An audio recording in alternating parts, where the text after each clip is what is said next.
Hi, I'm Preeti Sangwan. I'm a lawyer practicing in the area of civil and family law, and for the past 2 years, I've been on the board of the Erin Mills Farmers Market. I've always wanted to get involved and learn more about the local food security and sustainability, and we're here today to launch a project to learn about our local food production and service industry here in the GTA. Today is an introduction to what I hope will be many conversations with local individuals, and I'm joined by Jane Hayes of Garden Jane and Hoffman Hayes. Jane has been involved in the Erin Mills Farmers Market as a project developer and designer. Hi Jane, would you please tell us a little about yourself?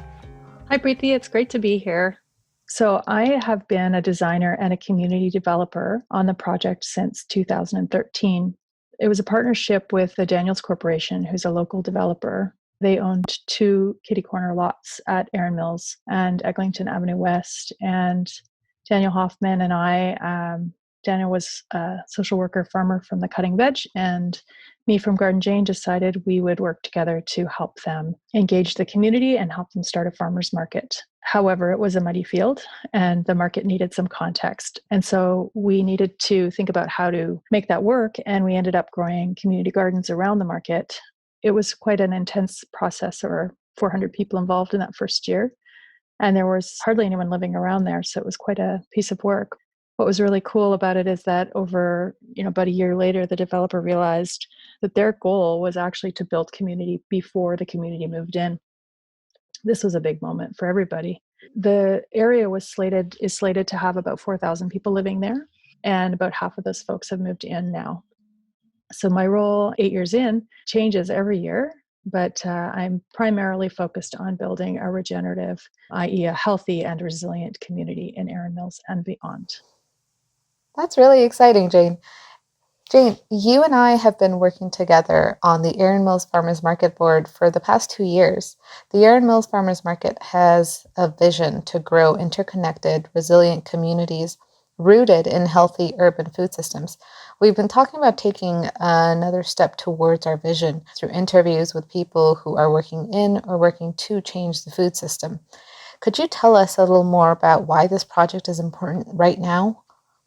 Yes, there have been several motivations over time with this idea.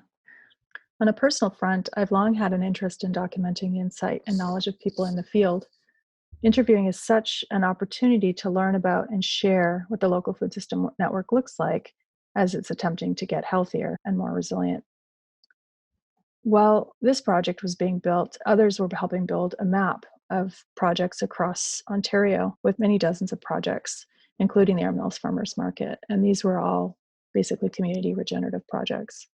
Right now, we have especially good motivation, which is COVID-19, which has introduced all sorts of challenges and is likely to keep doing so in the months ahead to our food security. And COVID-19 is certainly helping us see the weaknesses in our food system and also where we might strengthen through our community work. This situation is such an opportunity to study that network and possibly answer questions our community has under the current circumstances. And what do we hope to accomplish in this project? How does it connect to these broader goals? Yeah, the Erin Mills Farmers Market values are health, community, and quality. And we look at those from a personal all the way out to broader environmental and social expressions. So, for example, we see health starting with personal health and then moving into social and community health and all the way out into environmental health. We see community engagement as starting with fun, but moving out into leadership.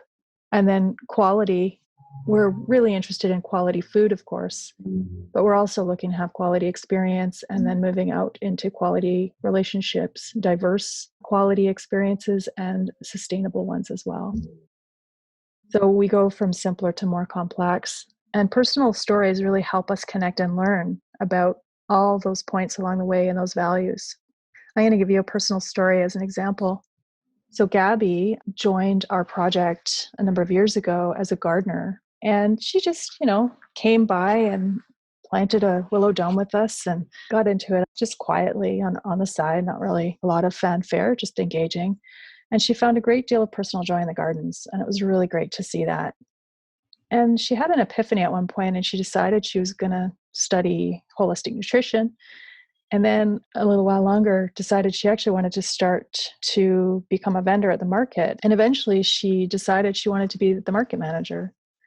And now she's involved in connecting with farmers all over to bring them to market. And it's just an absolute delight to see her grow with the project in depth and experience and her joy.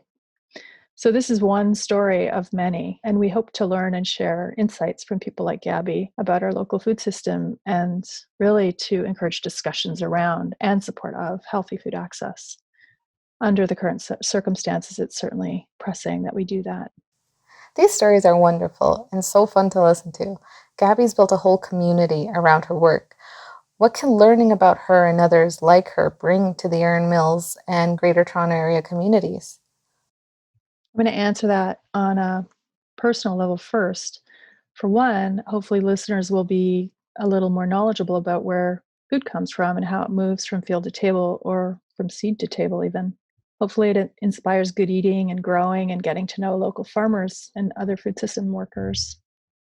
And at the broadest level, it would be great to put this information about our community on bigger maps of such projects like the Permaculture Map of Ontario. Because as we share information and stories more broadly, it's clear that we're going to be able to grow our community capacity. And that'll help us have the conversations we know we need to have to help grow a better and stronger food system. I'm looking forward to all the stories we'll be able to share through this project and explore all the work that's being done in the community. I hope the listeners will find it as meaningful as we do. It's a new project that we're navigating through enthusiastically, so I hope you'll all join in. These interviews will be accessible through the Erin Mills Farmers Market website. Please stay tuned through the Erin Mills Farmers Market newsletter for updates. You can learn more about Jane, her work, and the Permaculture Map of Ontario through gardenjane.com. I'm Preetha. I'm so glad you could join us today. Have a happy day.